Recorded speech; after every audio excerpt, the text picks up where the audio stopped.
Bagaimana cara kita menyikapi apabila suatu hajat kita tidak sesuai dengan apa yang kita harapkan. Sementara kita sudah berusaha semaksimal mungkin. Berdoa pada setiap waktu mustajab dan memohon doa orang tua. Namun apa yang diharapkan belum terwujud. Sebagai manusia saya merasa kecewa. Namun saya sangat menyadari apabila ini adalah jalan terbaik dari Allah. Namun sedikit sulit menerima. Bagaimana saya harus bersikap agar ikhlas, Ustaz? Jazakallahu khairan. Allah subhanahu wa ta'ala sebagai pencipta lebih tahu. Begini kata Ibnu Qayyim rahimahullah. Yang saya ingat ini perkataan beliau. Beliau mengatakan, ibarat orang yang berdoa kepada Allah subhanahu wa ta'ala Tuhannya, seperti anak yang minta pada ayahnya. Tentu tidak, atau orang tuanya. Tidak disamakan Allah dengan manusia, tapi Ibnu Qayyim memberikan gambaran, saya mengatakan, ibarat orang yang minta sama Tuhannya, seperti anak yang minta sama orang tuanya.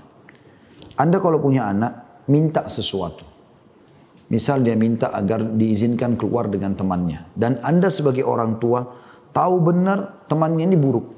Berbahaya, kalau berteman sama ini bisa jadi rusak anak saya.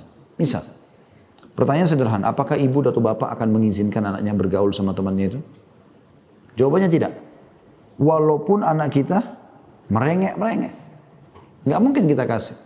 Kenapa? Karena kita lebih tahu ternyata ini buruk. Orang kalau berdoa kepada Allah SWT, berarti dia sudah dekatkan diri kepada Allah. Apalagi di sini di waktu-waktu mustajab, gitu kan? Dan sudah ada jawaban sebenarnya di sini Anda sebutkan mengatakan, dan saya sangat menyadari apabila ini adalah jalan terbaik dari Allah. Memang itulah dia.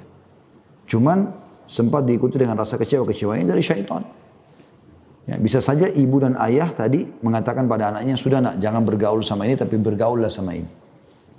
Selama kita insya Allah baik, maka yakinlah itu yang terbaik dari Allah SWT. Saya tidak tahu akhi yang bertanya ini pernah ikutin ceramah saya atau tidak, yang berjudul Dahsyatnya Doa. Jadi ada seorang dosen, doktor di Ummul Qura. Beliau pernah ceramah, di satu ceramahnya dia nyampaikan begini, dia bilang saya punya teman dekat sekali.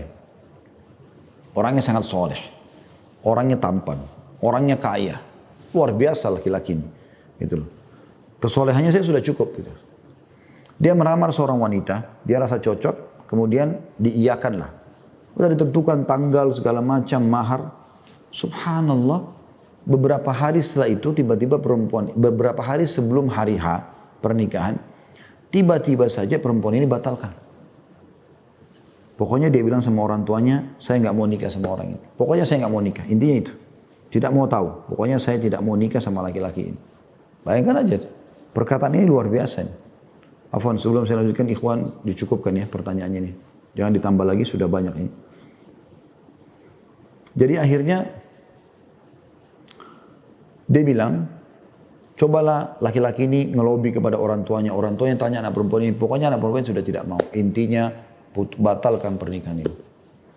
Kata Dr. Muhammad ini, dia bilang, saya setiap kali ketemu teman saya, masuk di masjid ketemu doa antara azan dan iqamah. Kalau setiap kali ketemu, doanya dia tidak pernah lepas. Ya Allah, kembalikan wanita itu, saya suka sama dia, jadikan istri saya. Ngerengek. Kalau kita yang melihatnya, kita mengatakan ini pasti Allah ijabah udah. Tapi Dr. Muhammad bilang, uniknya, saya melihat Allah nggak mudahkan dia menikah dengan wanita itu. Bahkan wanita ini rupanya menunggu sampai hari H pernikahan, yang sudah ditentukan tanggal tertentu, lewat itu ada laki-laki lain lamar, diterima sama dia. Menikahlah perempuan tersebut. Kata Dr. Muhammad, saya justru tahu bagaimana sayangnya Allah kepada teman saya. Ya. Bahkan lebih sayang daripada orang tua kepada anaknya. Ya. Itu adalah pada saat wanita itu nikah sama laki-laki yang jadi suaminya sekarang. Teman saya sudah berhenti berdoa. Sebulan setelah pernikahan wanita tersebut, ternyata wanita ini dideteksi punya kanker payudara di sebelah kanan. Wa na'udzubillah. Dan ternyata tidak ada cara lain kecuali harus dipotong payudaranya. Jadi baru sebulan menikah dipotong payudara kanan. Tentu ini sesuatu kekurangan yang luar biasa dalam pengantin baru gitu kan. Sebulan kemudian ternyata kanker sudah menyebar ke payudara sebelah kiri, harus dipotong yang kedua. Jadi tanpa payudara sekarang. Bulan ketiga, kata Dr. Muhammad, ini kisah nyata terjadi. Jadi ada urat saraf di bagian belakang, otak belakangnya perempuan ini, itu yang bermasalah sehingga kedua matanya buta. Dan bulan keempat meninggal wanita ini. Kata Dr. Muhammad, subhanallah, yang telah menyelamatkan teman saya dari wanita ini yang tadi dia mohon-mohon ngerengek-ngerengek gitu. Ya. Kata Dr. Muhammad, andai saja dia jadi nikah sama wanita itu, maka dia hanya menghabiskan waktunya untuk mengurus wanita itu bolak-balik keluar rumah sakit. Belum lagi penderitaan dalam hatinya. Makanya lebih ringan bagi dia. Seperti itu. Allah subhanahu wa ta'ala juga menekankan dalam Al-Quran. Bisa saja kalian suka sesuatu tapi itu buruk buat kalian. Bisa saja kalian benci sesuatu tapi itu baik buat kalian. Allah lebih tahu dan kalian tidak tahu. Yang penting Anda sudah ikhtiar. Insya Allah ke depannya di waktu-waktu akan datang Anda pasti akan melihat itu ya. Hasil daripada doa ini.